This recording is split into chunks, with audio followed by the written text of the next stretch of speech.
சளி இருக்கிற சளியும் நம்மளுக்கு தங்கிட்டு இருக்கும். அதுல இருந்தும் நம்மளுக்கு சளி வந்து நம்மளுக்கு உற்பத்தி ஆகிட்டு இருக்கும்.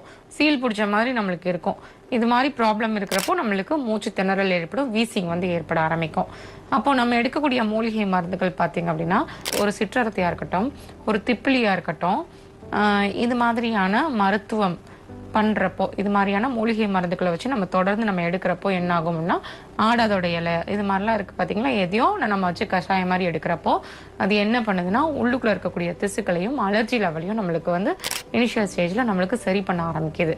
அலர்ஜி நம்மளுக்கு சரியானாதான் என்ன ஆகும்னா, அந்த ஈஸ்னோஃபில் கவுண்ட்ஸு அது எல்லாமே வந்து நம்மளுடைய சுவாச குழாய் பகுதியை வந்து டேமேஜ் பண்ணாம ஃபர்தரா திருப்பி திருப்பி திருப்பி திருப்பி டேமேஜ் பண்ணாம அது எல்லாமே ஒன்னொன்னா வந்து நார்மல் ஆக ஆரம்பிக்கும்.